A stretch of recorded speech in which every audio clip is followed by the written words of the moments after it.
Bismillahirrahmanirrahim. Berikut adalah cara pengisian formulir daftar ulang di Pesantren Persatuan 45 Rahayu tahun pelajaran 2026-2027. Pertama, masuk dulu ke situs khusus untuk daftar ulang. Nanti mungkin ada link yang akan diberikan oleh panitia khusus untuk masuk ke situs tersebut. Kemudian selanjutnya masukkan email yang telah didaftarkan dulu waktu pendaftaran awal, atau jika lupa email yang dimasukkan atau tidak memasukkan email, bisa menggunakan 16 karakter NIK, nomor induk kependudukan, ditambah @ppi45 contoh. Kalau misalkan menggunakan email biasa atau email yang setelah dimasukkan seperti biasa, nama email, namun jika menggunakan NIK berarti kan 16, 1, 2, 3, 4, 5, 6, 7, 8, 9, 0, 1, 2, 3, 4, 5, 6. Nah, biasanya 16 digit, pasti 16 digit. Kalau salah berarti kurang atau lebih. Kemudian ditambah @ppi45. Nah, begitu kalau misalkan pas pendaftaran tidak memasukkan email atau email yang dulu dimasukkan lupa. Kemudian kedua, password. Nah, password untuk sementara disamakan untuk seluruh user, yakni Rahayu45. Bisa dilihat, diklik tombol mata, nah sehingga muncul terlihat Rahayu45. Nah, untuk semua user, password pertamanya sama. Nah, misal sebagai contoh, saya sudah membuat user test, user@gmail.com. Nah, kemudian Rahayu45. Nah, kemudian ini bisa dicentang, ingat saya, atau tidak. Berarti kalau dicentang berarti maksudnya nanti ketika membuka web ini akan otomatis login. Kalau tidak dicentang berarti nanti harus memasukkan kembali user atau email dan kata sandinya. Misalkan ini bisa disimpan atau tidak. Nah, kemudian yang muncul pertama adalah dashboard. Perbedaan antara di komputer, di PC atau di HP biasanya ada terletak di navigasi. Nah, bagian beranda calon santri ini kalau di HP tidak ada. Nah, biasanya ada tombol garis 3 di kiri atas. Nah, kemudian di bagian dashboard di sini ada menu orang tua dan status kelengkapan.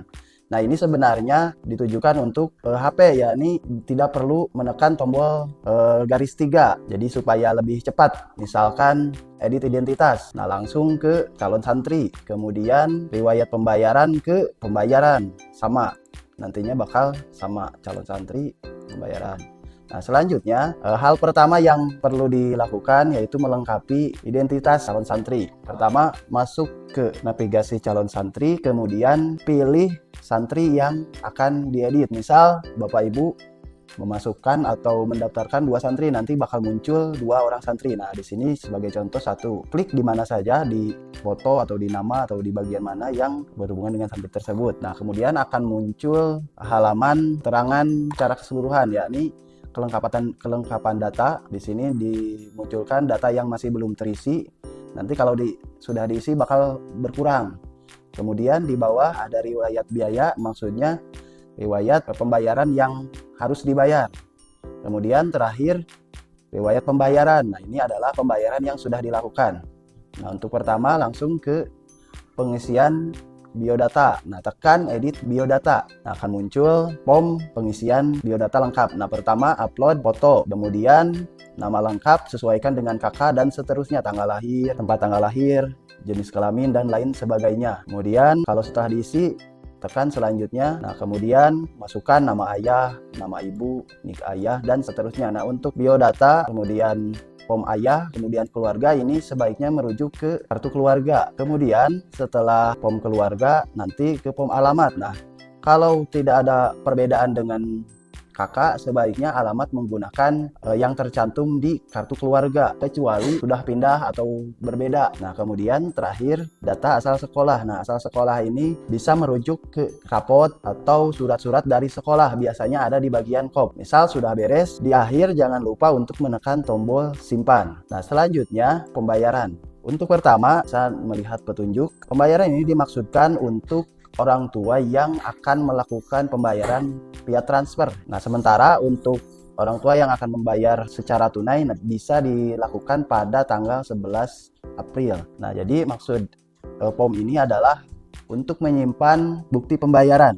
Nah, pertama tekan, misal kita telah melakukan transfer ke rekening yang tertera di bagian petunjuk. Nah, kemudian transfer, Bapak Ibu bisa menambahkannya di situs ini. Jadi sebagai bukti bahwa Bapak Ibu sudah melakukan pembayaran melalui transfer. Kan tombol tambah, kemudian bisa dibaca di bagian petunjuk. Nah, bisa ditutup kembali. Kemudian yang pertama, pilih calon santri. Nah, di sini akan muncul beberapa santri yang terdaftar berdasarkan email yang didaftarkan. Nah, biasanya atau sebagai contoh di sini satu santri yang terdaftar di email yang didaftarkan.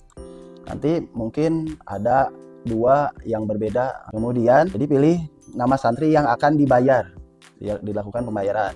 Nah, kemudian di dalam pilih biaya, tekan tombol tambah. Kemudian dalam kolom biaya, pilih biaya yang akan dibayar. Contoh di sini biaya masuk mualimin 5 juta sebagai contoh. Nah, kemudian di nominal misalkan Ibu mau membayar tunai keseluruhan, berarti tidak perlu diedit karena otomatis diisi. Tapi misal mau nyicil 3 juta dulu, nah bisa diedit, diubah. Nah, setelah itu masuk ke langkah ketiga, perhatikan tanggal, kemudian metode pembayaran, transfer, kemudian di total pembayaran. Nah, ini akan sesuai dengan nominal di biaya.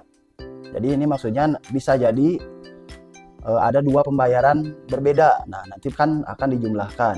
Tapi di sini kan hanya ada 1 jenis pembayaran sehingga jumlahnya sama. Nah, terakhir upload bukti pembayaran atau bukti transfer dari bank, e-wallet, dari Dana atau lain sebagainya. Bisa tekan jelajahi, kemudian pilih file atau gambar bukti pembayaran. Tekan tombol buat. Contoh kemudian misal buat. Nah, sudah. Kemudian nanti akan statusnya menunggu validasi. Nah, validasi ini akan dilakukan tanggal 11 April di dokumen pendukung. Nah, dokumen pendukung hampir sama dengan pembayaran. Bisa ditekan, ditambah, kemudian pilih santri, kemudian pilih jenis dokumen, misal kartu keluarga, kemudian seperti tadi di bukti pembayaran bisa jelajahi, kemudian pilih gambar atau dokumen yang dimaksud sesuai dengan jenis dokumen, kemudian terakhir buat. Nah, begitu. Demikian yang bisa disampaikan, mudah-mudahan dapat dimengerti. Terima kasih.